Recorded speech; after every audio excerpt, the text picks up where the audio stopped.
আসসালামু আলাইকুম। আশা করি সকলে ভালো আছেন। ডাচে বাংলা ব্যাংকের প্রবাসী গ্রাহকদের উদ্দেশ্যে আজকের এই ভিডিওটি তৈরি করা। এছাড়াও দেশ এবং দেশের বাইরে থেকে যারা যারা এই ভিডিওটি দেখবেন সবাই উপকৃত হবেন আশা করি।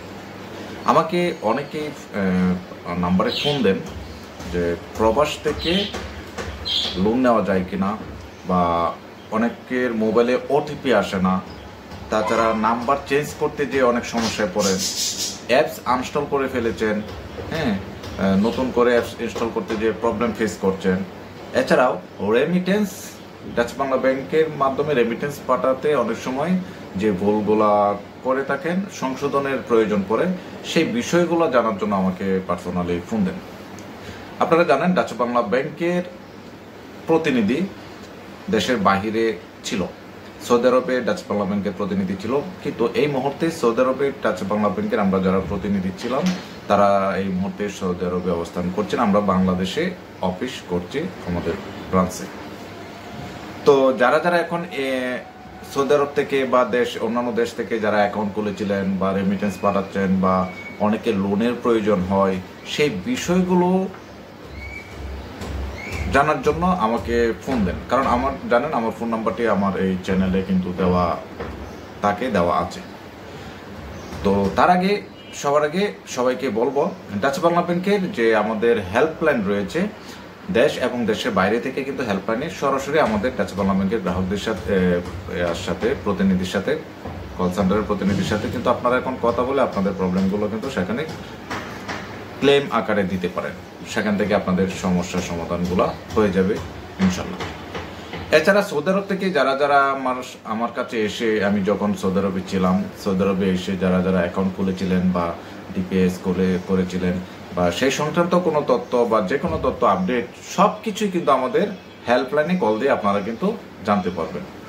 তাছাড়া যারা যারা অ্যাকাউন্ট খুলতে যে অনেক প্রবলেম ফেস করেন বা অ্যাকাউন্ট খোলার সময় কি কি ডকুমেন্ট লাগে, এই সংক্রান্ত ভিডিও কিন্তু আমার এই চ্যানেলে দেওয়া আছে। আপনারা সেগুলো দেখলেও কিন্তু অনেক ইনফরমেশন কিন্তু পেয়ে যাবেন, বা আমাদের হেল্পলাইনে কল দিলেও কিন্তু সেই বিষয়গুলো আপনারা জানতে পারবেন।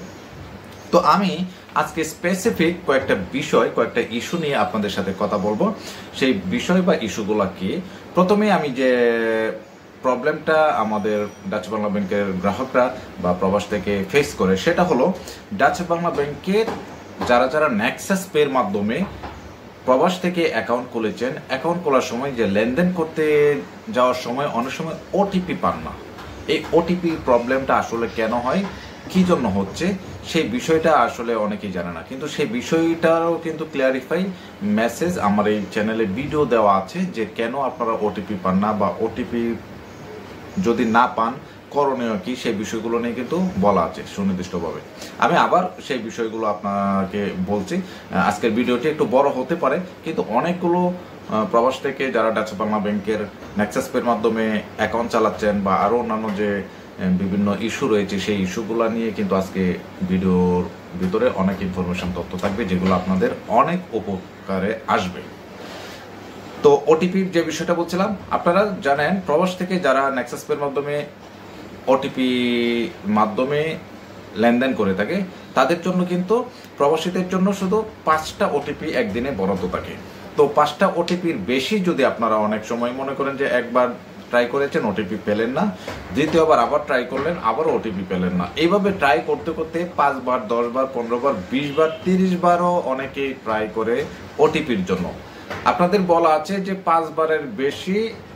5টার বেশি ওটিপি দেওয়া হয় না, কিন্তু টেকনিক্যাল কারণে বা কোনো একটা কারণে একবার, দ্বিতীয়বার যখন দেখেন যে আপনারা ওটিপি পান না, বা ওই দিন আর ওটিপি জন্য আপনারা চেষ্টা করবেন না। কারণটা যেহেতু একবার, দ্বিতীয়বার, তৃতীয়বার ট্রাই করছেন, আপনারা ওটিপি পান না, তার মানে ওই দিন টেকনিক্যালি বা কোনো একটা ইস্যুর কারণে আপনারা আর ওটিপি নাও পেতে পারেন। কিন্তু 5 বারের বেশি কখনোই চেষ্টা করবেন না, কারণ 5 বারের বেশি আপনারা যতবার ওটিপির জন্য চেষ্টা করবেন সবগুলা কিন্তু সিস্টেমে জ্যাম হয়ে থাকে, সিস্টেমে জমে থাকে। তো এক এক দিন যায়, এই 5টা করে ওটিপি সিস্টেম থেকে ভ্যানিশ হয়, তারপরে এক এক দিন যায় এভাবে। ফর এক্সাম্পল আপনি 30 বার ট্রাই করলেন, একদিনে আপনি 30 বার ওটিপির জন্য ট্রাই করলেন, একবারও ওটিপি আপনার মোবাইলে আসলো না। অনেক সময় কিন্তু আপনাদের মোবাইলের সমস্যার কারণে কিন্তু ওটিপি আপনারা পান না। সেক্ষেত্রে কি করবেন, আপনারা হিস্টোরিগুলো ক্লিয়ার করে দিবেন, কেচ ডাটা যেগুলো আছে এগুলো ক্লিয়ার করে দিবেন। হ্যাঁ, মোবাইলে মেসেজ বক্স ফুল হয়ে আছে কিনা সেটা একটু চেক করবেন, মোবাইলটা রিস্টার্ট দিবেন। রিস্টার্ট দিয়ে কিন্তু সর্বোচ্চ 5 বারের বেশি একদিনে ট্রাই করবেন। কিন্তু আমরা কি করি, 5 বার না, 10 বার না, 30 বার 40 বারও ট্রাই করি একদিনে। তো এতে কি হয়, আপনার যে করতেছেন, যে কাজগুলো করতেছেন, তো আপনারা যে ওটিপির জন্য ট্রাই করতেছেন এগুলো কিন্তু সিস্টেমে জ্যাম হয়ে থাকে। তো এই জ্যামগুলো এক একদিন যাবে, 5টা করে ওটিপি সিস্টেম থেকে ভ্যানিশ হবে। তারপরে পুরা 30টা ওটিপি 6 দিন লাগবে আপনার সিস্টেম থেকে শেষ হতে, আপনার মোবাইলে শেষ হতে। কিন্তু এই 6 দিনের ভিতর যদি আপনি আবার যদি ট্রাই করেন, আবার কিন্তু জ্যাম হয়ে থাকবে। তো এইভাবে দেখা গেল যে একটা মানুষের ওটিপির কিন্তু প্রবলেম থেকেই যায়। আমি আবারও বলছি, ধরেন আপনি 30 বার ওটিপির জন্য ট্রাই করলেন, 30 বার ওটিপির জন্য যদি ট্রাই করে থাকেন, ধরেন আপনি 30 বার ওটিপির জন্য ট্রাই করলেন, 30 বার যদি আপনি ওটিপির জন্য ট্রাই করে থাকেন, তাহলে আপনার এই ওটিপি গুলো সিস্টেম থেকে ক্লিয়ার হতে আপনার 6 দিন সময় লাগবে। 5 6 30, মানে এক একদিন 5টা করে ওটিপি। তো এই 6 দিনের ভিতর যদি আপনি আরো 5 বার 2 বার 3 বার করে প্রতিদিন ট্রাই করতে থাকেন, আপনার ওটিপির সমস্যা সমাধান কিন্তু হবে না। তো এই বিষয়টা মাথায় রাখবেন যে যতবার ট্রাই করছেন ওই কয়দিন আপনার যাবে, এর ভিতরে আপনি আর ওটিপির জন্য ট্রাই করতে পারবেন না, তাহলে কিন্তু আপনি ওটিপি পরবর্তীতে কিন্তু পাবেন। এছাড়াও যদি আরো বিস্তারিত জানার প্রয়োজন হয়, আপনারা আমাকে পার্সোনালি হোয়াটসঅ্যাপে ভয়েস দিলে কিন্তু আমি সেই ভয়েসের রিপ্লাই দেই, ঠিক আছে। এছাড়া আমাদের helpline all time 24 hours open থাকে, আপনারা হেল্পলাইনে কল দিয়ে কিন্তু এই সম্পর্কে বিস্তারিত জানতে পারেন। তো ওটিপির বিষয়টা গেল, এবার আসে নাম্বার চেঞ্জ। হ্যাঁ, নাম্বারটা চেঞ্জ করার সময় কিন্তু আপনারা অনেক সময় অনেক সমস্যার সম্মুখীন হন। তো নাম্বার আপনারা মনে করেন সৌদি আরব থেকে বলি বা অন্যান্য দেশ থেকে যে দেশে আছেন সে দেশের নাম্বার, ওটিপি চ্যানেলে নাম্বারটা আপনারা ওটিপি আসে না, আপনারা কি করে নাম্বার চেঞ্জ করে দেন। ভাই, এটা কিন্তু নাম্বার চেঞ্জের সাথে ওটিপি কোনো রিলেটেড নেই। আপনাদের নাম্বার চেঞ্জ করার কোনো প্রয়োজন নেই, এই ওটিপি রিলেটেড ইস্যু। আপনারা এই নিয়মটা মেনটেন করবেন, যেটা আমি বলেছি অলরেডি, এই নিয়মটা মেনটেন করবেন, আপনাদের ওটিপির কোনো সমস্যা হবে না। তো নাম্বার চেঞ্জ করতে যে যারা যায়, সেটিং অপশনে যাবেন, সেটিং অপশনে যে ওটিপি চ্যানেল নামে একটা অপশন আছে, ওখানে যে আপনারা প্রথমে কান্ট্রি কোড সিলেক্ট করুন। কান্ট্রি কোড সিলেক্ট করার পর আপনারা কিন্তু ফোন নাম্বারটা ওখানে দিয়ে আপনারা নাম্বারটা ইজিলি চেঞ্জ করে নিতে পারবেন। অনেকে কি করে, দেশের বাইরে থেকে বাংলাদেশের নাম্বার আবার ওখানে চেঞ্জ করার চেষ্টা করে। খেয়াল করবেন, আপনার নাম্বারটা, যে নাম্বারটা আপনার ওটিপি চ্যানেলে আবার ওটিপির জন্য দিতে চাচ্ছেন, সেই নাম্বারটা যদি বাংলাদেশি নাম্বার হয়, রোমিং করা থাকে এবং আপনার সাথে থাকে, তাহলেই আপনি ওইটাকে অ্যাড করবেন। আদারওয়াইজ কিন্তু আপনি বাংলাদেশে ফোন নাম্বার রেখে ওই নাম্বারটা যদি ওখান থেকে চেঞ্জ করেন, তাহলে কিন্তু ওটিপি পেতে আপনার আবার একটা ঝামেলা পোহাতে হবে। সো এই বিষয়টা খেয়াল করবেন। সিম বাংলাদেশে রেখে আপনি প্রবাস থেকে সে বাংলাদেশি নাম্বার অ্যাড করে আপনি ওটিপি নেবেন, এটা কিন্তু একটা আপনার জন্য কিন্তু একটা সমস্যা। কারণ যখন লেনদেন করতে যাবেন 1 মিনিট সময় দেওয়া থাকে ওটিপির একটা যে টাইমটা, লিমিটটা, ওই 1 মিনিটের মধ্যেই কিন্তু আপনাকে ওই সমস্যার সমাধানটা করে নিতে হয়। তো এখন বাংলাদেশে যখন ওটিপি আসবে আপনি আবার ওখানে কল দিবেন, মানে একটা হ্যারাসমেন্ট। তো এটা করবেন না। যদি রোমিং করা সিম আপনার সাথে থাকে প্রবাসে, তাহলে আপনি কিন্তু সেই নাম্বারটা ওখানে অ্যাড করতে পারেন। 2 নাম্বার ইস্যুটা গেল। তারপরে আছে অনেক সময় অ্যাপস আনস্টল করে ফেলেন, ওটিপি পাচ্ছেন না বা কোনো একটা প্রবলেম হলো, আপনারা কি করেন, অ্যাপসটা আনস্টল করে ফেলেন। অ্যাপস আনস্টল করে আর একটা পড়েন মহা বিপদে। কি বিপদ? সেটা হলো, আপনি যখন নেক্সাস পেটা রেজিস্ট্রেশন করেছেন, লগ ইন করেছেন, যে দেশ থেকে আছেন সে দেশের নাম্বার দিয়ে, ফর এক্সাম্পল সৌদি আরব থেকে যদি আমরা বলি, আমরা কান্ট্রি কোড 966 থাকে এবং তারপরে কিন্তু 059 এইভাবে নাম্বারটা দিয়ে শুরু হয়। কিন্তু খেয়াল রাখবেন, কান্ট্রি কোড যখন দেন আপনারা কিন্তু 0 কিন্তু দিয়ে নাম্বার দেওয়া যায় না, কিন্তু সিস্টেমে কিন্তু কান্ট্রি কোড দিয়ে 0 দিয়েও রেজিস্ট্রেশন করা যায়, আবার 0 ছাড়াও কিন্তু রেজিস্ট্রেশন হয়ে যায়। তো আপনারা অ্যাপস আনস্টল করার আগে খেয়াল রাখবেন আপনারা কিভাবে নাম্বারটা বসিয়ে, যে দেশে আছেন ওই দেশে থেকে কিভাবে নাম্বারটা বসিয়ে নেক্সাস পেতে রেজিস্ট্রেশন করেছেন ও লগ ইন করা আছে। যেমন 966 দিয়ে এবং 05 ... এভাবে সংখ্যাগুলো দিয়ে যদি আপনি রেজিস্ট্রেশন করে থাকেন, অ্যাপস ভুলক্রমে বা সামহাও কোনো কারণে আপনি আনস্টল করে দিচ্ছেন, সেম সেম ওইভাবে ওই নাম্বারটা দিয়েই কিন্তু আপনাকে নতুনভাবে আবার অ্যাপসটা ইনস্টল করে কিন্তু ওই নাম্বারটাই আগে যেভাবে সেম সেম যেভাবে নাম্বার 9660 দিয়ে যদি দেওয়া থাকে, পরবর্তীতে আবার ওই নাম্বারটা ওইভাবেই কিন্তু দিয়ে আপনাকে লগ ইন করতে হবে সেম পাসওয়ার্ড দিয়ে। এখন ফর এক্সাম্পল আপনি অ্যাপস ইনস্টল করার আগে 966 কান্ট্রি কোড সৌদি আরবের এবং ফোন নাম্বার দিয়েছিলেন মনে করেন 05 সামথিং ডট ডট দিয়ে। এখন আপনি নতুন করে অ্যাপসটা ইনস্টল হয়ে গেছে সামহাও, আবার নতুন করে অ্যাপস ইনস্টল করলেন, এখন আবার আপনি লগ ইন করবেন।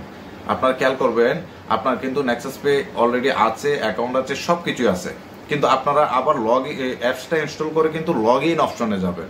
আপনারা যে ভুলটা করেন, আপনারা আবার নতুন করে রেজিস্ট্রেশন করার ট্রাই করেন, রেজিস্ট্রেশন অপশনে ক্লিক দিয়ে আবার নতুন করে রেজিস্ট্রেশন না। যাদের নেক্সাস পে অলরেডি আছে, অ্যাকাউন্ট আছে, তারা যখন আবার নতুন করে অ্যাপস আনস্টল করে আবার ইনস্টল করে যখন সেট করতে যায়, তখন শুধু জাস্ট লগ ইন অপশনে যাবে। সেম সেম যেভাবে নাম্বারটা ছিল আগের অ্যাপসে আনস্টল হওয়ার আগে, সেম সেম সেইভাবে নাম্বারটা লগ ইন অপশনে গিয়ে বসিয়ে কান্ট্রি কোড সিলেক্ট করে সেম পাসওয়ার্ড আগের পাসওয়ার্ড দিয়ে লগ ইন করলে ফেস ভেরিফিকেশন যাবে। ফেস ভেরিফিকেশন ওকে হয়ে গেলে আপনার সব কিছু ডাটা আবার নতুন অ্যাপসে কিন্তু চলে আসবে। কিন্তু আপনারা কি করেন, একটা প্যাচ লাগিয়ে মনে করেন তারপরে আমাদের সাথে যোগাযোগ করার চেষ্টা করেন। তো এই বিষয়টা কিন্তু খেয়াল রাখবেন, অ্যাপস আনস্টল হয়ে গেলে এই বিষয়টা খেয়াল করবেন। অ্যাপস আনস্টল করার আগে আপনার ফোন নাম্বারটা যেভাবে দিয়ে লগ ইন করা ছিল, সেম সেম নতুন অ্যাপস ইনস্টল করে সেম ওই নাম্বারটা ওইভাবে দিয়ে কিন্তু লগ ইন অপশনে গিয়ে করতে হবে। কখনোই নতুন করে রেজিস্ট্রেশন করতে যান না। অনেকে নতুন করে রেজিস্ট্রেশন করতে যায় কিন্তু রেজিস্ট্রেশন হয়ে যায়, কিন্তু যখন ভোটার আইডি দিয়ে যখন ভেরিফাই করতে যায় তখন বলে যে অলরেডি এক্সিস্ট। এই বিষয়টা হলো, একটা ভোটার আইডি দিয়ে কিন্তু একবারেই নেক্সাস পে রেজিস্ট্রেশন করা যায়, একের অধিক রেজিস্ট্রেশন হয় না। তখন যখন যারা ট্রাই করে তখন কিন্তু তাদেরকে বলে অলরেডি এক্সিস্ট। এই বিষয়টা খেয়াল রাখবেন। এবং আবারও বলছি, অ্যাপস আনস্টল হয়ে যাওয়ার আগে আপনার যেভাবে নাম্বারটা দিয়ে রেজিস্ট্রেশন করা অ্যাপস, নতুন অ্যাপস আবার ইনস্টল করে সেম সেম ওইভাবেই ওই নাম্বারটা দিয়েই লগ ইন করতে হবে। যদি 966 সৌদি আরবের ক্ষেত্রে, আমি আবার বলি সৌদি আরবের ক্ষেত্রে যেমন 966 ডট ডট ডট এইভাবে নাম্বারগুলো দিয়ে যদি আপনার লগ ইন করা থাকে, নতুন অ্যাপস ইনস্টল করে সেম 96605 দিয়ে কিন্তু ইনস্টল করতে হবে। এখন নতুন আবার ইনস্টল করে আপনারা অনেকে কি করেন, 966 দিয়ে 0 না দিয়ে ওই সংখ্যা 5 দিয়ে ট্রাই করেন। যদি 0 বাদ দিয়ে দেওয়া প্রথমে আপনার রেজিস্ট্রেশন করা থাকে, লগ ইন করা থাকে, নতুন অ্যাপসে 0 বাদ দিয়ে করবেন। যদি 0 সহ 966 সহ যদি রেজিস্ট্রেশন লগ ইন করা থাকে, নতুন অ্যাপসে একইভাবে করবেন। তাহলে দেখবেন যে লগ ইন অপশনে গেলে আপনার পাসওয়ার্ড দিলে ফেস ভেরিফিকেশন যাবে, খুব সহজে কিন্তু আপনাদের অ্যাপসটা আবার নতুন করে ইনস্টল হয়ে গেছে, আপনার এই অ্যাকাউন্টের ইনফরমেশন সব কিন্তু সুন্দর করে চলে এসেছে। আশা করি জায়গাটা এই বিষয়টা বুঝতে পেরেছেন। এবার আসি রেমিটেন্স। অনেকেই সৌদি আরবের আল রাজি ব্যাংক বলেন, ইনজাস ব্যাংক বলেন, তারপরে আলিমা ব্যাংক, অনেক ব্যাংক রয়েছে যে ব্যাংকের মাধ্যমে বা বিভিন্ন অ্যাপস রয়েছে, সৌদি আরবের অনেক অ্যাপস রয়েছে, সেই অ্যাপসের মাধ্যমে কিন্তু রেমিটেন্স পাঠান।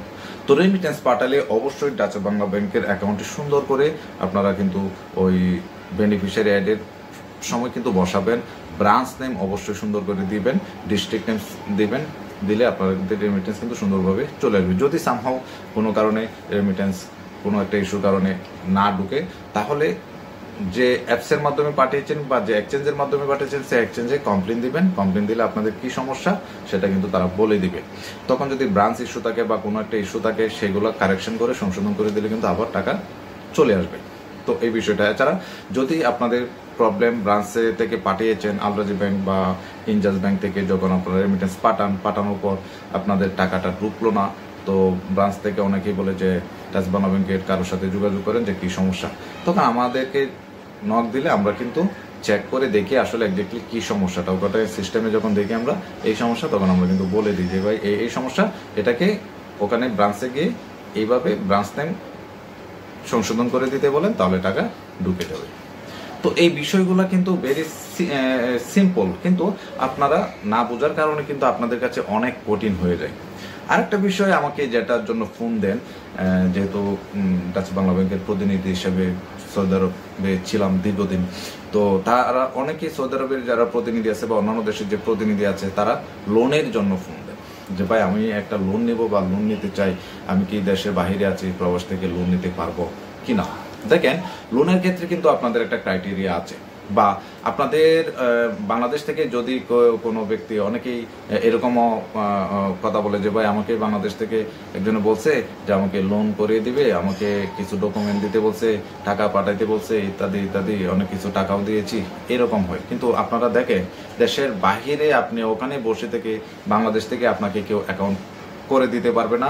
এই অ্যাকাউন্ট করে দেওয়ার কথা বলে কেউ টাকা যদি নিয়ে থাকে সেটাও কিন্তু ইলিগাল।